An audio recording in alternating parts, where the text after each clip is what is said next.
Hello and welcome to the WIHS Journal, Public Affairs from 104.9 FM. I'm Paul Kretschmer, in the second of 2 days of broadcasts about a new polling outfit called Invisibly, speaking with David Vaughn. What a lot of polls do is if they have more males respond than females, but we know they vote in equal proportions, they'll actually weight the votes. So they'll weight the female respondents a little bit more, so that overall it ends up being 50-50. So what people end up doing is they'll start enforcing diversity. Let's say they'll do mathematical manipulation in order to get a quote unquote representative sample, even if that's not what they actually reached. But the idea is if you could reach people randomly, theoretically you should get a sample that's exactly as diverse as the United States, because you randomly sampled people from the United States. So the real problem that we're looking at is it's about bias. Polls are wrong because they don't sample randomly, and then they try to enforce diversity, which I think is your point, that those in most polls, those are not going hand in hand. I think in our poll, we're a little bit closer where we are sampling more randomly because everybody's online, and lots of different people are likely to respond to our surveys looking at our demographic breakdown. So we end up getting a more diverse sample, we think, and that's why we were able to predict the election, with real-time research closer than anybody else. You mentioned a moment ago polls that appear online. I have noticed in my web browsing that there are polls or questions from time to time asking for a response. And my question to you in light of what I've seen is, how often are those actually representative sample type polls, and how often are they simply something thrown out there to get a desired response and therefore may not actually be considered legitimate? Yeah, that's the great statistics question. I think that breaks down to is, are we claiming that our poll doesn't have any bias in who responds to it, that not one kind of person maybe responds to it more than other kinds of people, and therefore it's not a random sample? And you're spot on. As a scientist, my background's in neuroscience, everything has bias in it. Nobody has a perfectly objective measure, and so I wouldn't say that. I would just say, from what we can tell, we're less biased than a lot of the other polls that are going on, significantly less so. And the only way to really prove that to you would just simply be to be right more than everybody else. And so that's kind of what we're leaning into. And so we have one big feather in our cap, and we predicted a lot of local state Senate races on top of that. But, to your point, it's really about there's one other thing I'll say, which is a lot of how polls work. Like I said, they kind of rebalance. If you have more males or more females respond, you might weight the votes differently so that it represents a sample. We actually don't do that.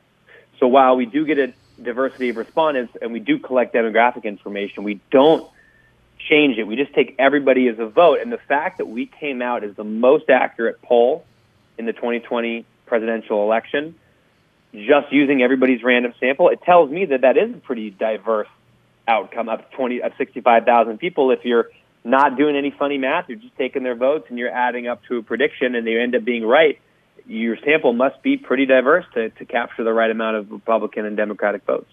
As a broadcast journalist, I'm aware that many polls in the past were started by people like Lou Harris or George Gallup in the commercial realm. In more recent years, there have been polls conducted by organizations like academic institutions such as Quinnipiac University here in Connecticut. Do you think that with the onset of your business that we are likely to see more of the kind of polling which has been done in the past by organizations that are aside an institution like a college, for instance, and more in the marketplace of ideas as yours appears to be? Yeah, I think it's it's an important question. There's also, there's a poll out of USC, and there's a lot of academic polls that are going on. And I think what's important is just that it's more about the technology than the source. I think people need to move away from relying on phones and calling people, which is just less frequent now, and move to the digital space. And if that is done by academic institutions, wonderful. And if it's done by private entities like ourselves here at Invisibly, then, that works that way. Do you think that there's an equal validity to someone who's sitting in front of let's say, a tablet or a laptop computer in their home answering a poll online versus whipping out their smartphone and seeing basically the same material, only adapted ergonomically for a smartphone, let's say, versus a poll that's conducted in the traditional way by phone? In other words, do laptop answerers pretty much reflect the same way the same people would respond to something like that if they simply use their iPhone or their Android phone or whatever that may be?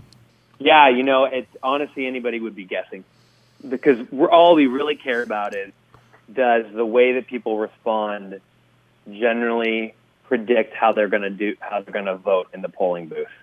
And so, if you vote on the same way with your laptop or your iPhone that you do when you check, you check or punch the box in the ballot. I think that's a good question. It's an empirical question, meaning the only answer is really to collect the data and find out. And it's always, no one would really ever know the answer if you think about it, because no one knows who you truly voted for. All you could ever find out would be that people who answer one way on a phone or on a laptop tends to reflect how people respond in exit surveys, meaning how people are polled once they're leaving the actual polling station. That would be as close as you could get to a real truth. But voting is anonymous. You just don't really know the truth. You can only make your best estimates. And my background's in, like I said, as an academic, and so I sort of have respect for how close can we ever get to the truth. Sometimes you can, sometimes you can't. When it comes to Invisibly, could you explain briefly where the name comes from and when it was set up and how long it's actually been in business? Yeah, great question. I'll do it in reverse, which is the company was founded by Jim McKelvey. It's about 3.5 years old, and Jim McKelvey, he's out of St. Louis. He was the co-founder of the payment company Square, along with Jack Dorsey, who is the founder of Twitter.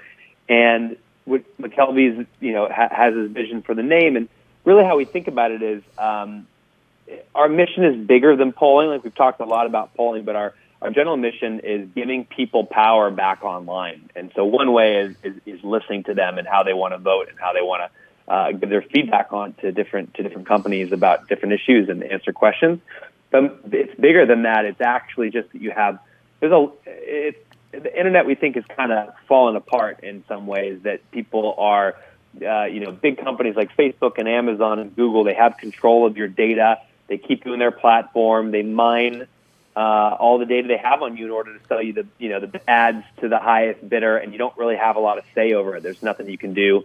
Sometimes people get really offensive ads. Some people are diagnosed with medical conditions, and I have a friend who always gets ads for wheelchairs because he has a disorder that's going to potentially take away his ability to walk, and that really bothers him. And yet there's nothing he can do about it, and that's just because Amazon is mining his what he decides to buy and what he looks for on the web. And so Jim thought that was a real issue, and somebody needed to stand up for people to take back control. And so the name Invisibly is really about, what if you had, rather than fighting all the supercomputers that Facebook and Google has trying to figure you out, what if you actually had supercomputers on your side looking out for you, helping you out with what privacy policies make sense and where your data is and how people are tracking you, and was invisibly working on your behalf, invisibly advocating for you. So to me, it's really about having somebody in your corner in this new and confusing era of the digital world. With that in mind, then, if a person's been intrigued by what you've had to say, then is there a place where they can go, presumably connected to you, for further information about what Invisibly is and where it stands? Yeah, you can visit invisibly.com, and we talk about the polling, which we first talked about, and how that ties into our bigger mission of it's time to take back control of the internet from all the big tech companies, and we're in your corner. Thank you very much for the time you've made available to me for this edition of our broadcast here, sir. It was a wonderful discussion. I really enjoyed your questions. Very on point. That concludes this two-part series on Invisibly with David Vaughn. For further information, call us at 860-346-1049. That's 860-346-1049. The opinions expressed are those of the participants, not necessarily those of the staff or management of this station. I'm Paul Kretschmer on the WIHS Journal, Public Affairs from 104.9 WIHS.